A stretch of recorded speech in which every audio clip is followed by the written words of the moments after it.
All right. We're looking at effective microbes. We're looking at Terraganix. We're looking at SCD probiotic. And at the end of these two, I will add mine. I'm adding mine. I don't. The three screens. I feel like I'm not. I'm already hoping that you're gonna see enough with the two screens here. I got Terraganix overlaid over SCD. Maybe I'll separate these videos, post them on my YouTube channel individually. But basically, we're looking at a difference here. I mean, we're looking at the comparison. We I was over at Rick's with Gardens in Glass, and he had some. He does a lot of testing, and he's purchased the Terraganix. He's always used the Terraganix, and he's recently started testing with SCD's product, and he's been noticing some different responses, different reactions. He seems to somehow be setting off some of his bokashi bins in a different way, where he's seeing some, you know, yeast, some excited yeast. So on the SCD, I'm looking at yeast clusters of yeast more so than I think I'm seeing with Terraganix. It's a close one, to be honest with you.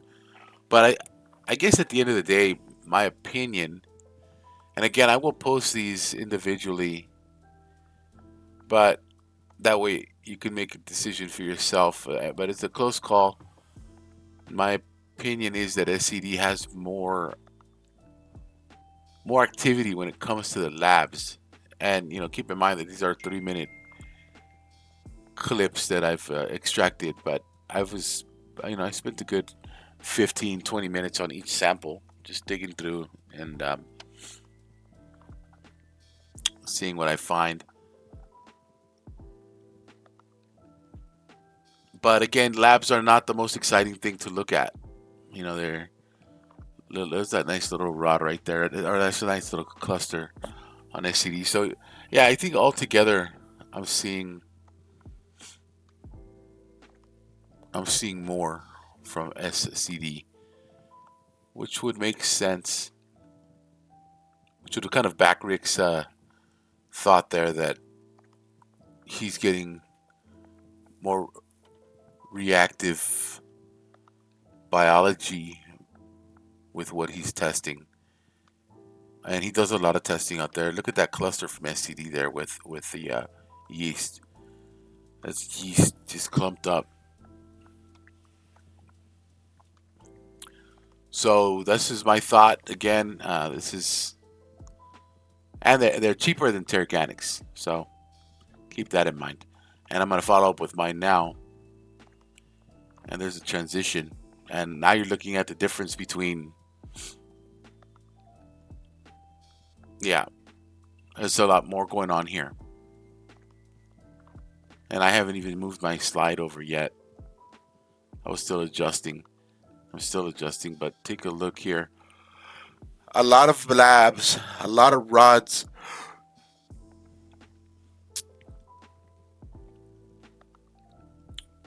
a lot of things in motion here. I mean, it's dense. And it doesn't surprise me. I make my own from scratch, so I know what's in it. That right there, that's a good possibility. That's purple non-sulfur bacteria. You're not going to find that in those other samples. I can't even imagine the case that you would. Very minimal that they have in there. PNSB doesn't like that high acidity. It thrives. I mean, it survives in it. Don't get me wrong, but it goes and it comes, and the percentages that they add to it are now nowhere near what I would add to mine.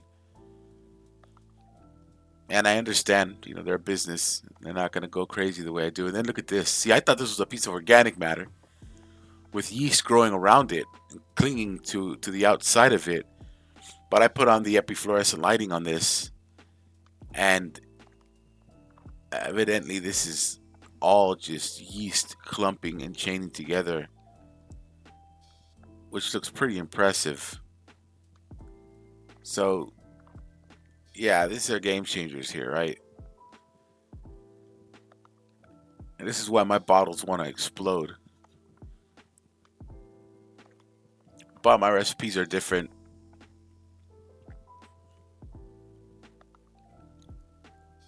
That looks amazing. You can see all the little individual, I don't know, yeast, whatever they call them.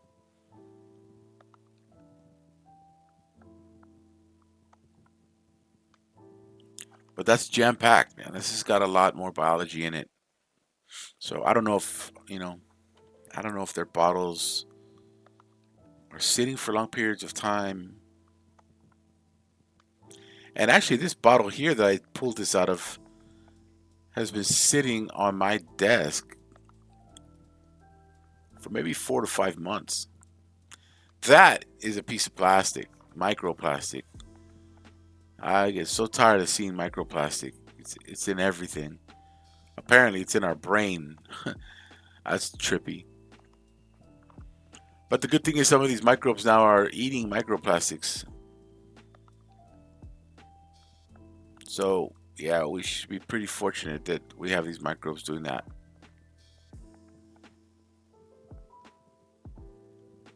That's a nice cluster of yeast up top. So I start running into more yeast as we're traveling down. I maybe spent a little too much time on my sample because I started finding stuff.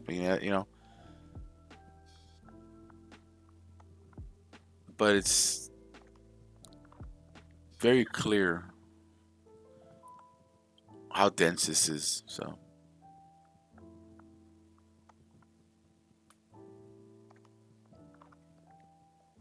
you can't deny the microscope, man. The microscope's amazing. It's amazing what these bacteria do too. These guys they're supposed to be in our gut biome, and these things go and clean out water systems, and they're endophytic. They get absorbed into the plants.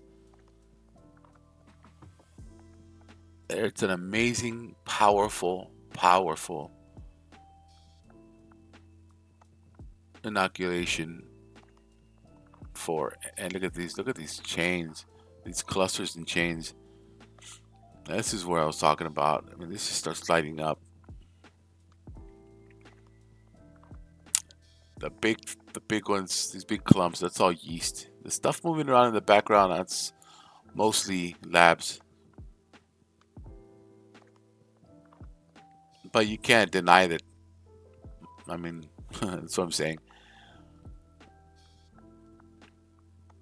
Look at that. Yep.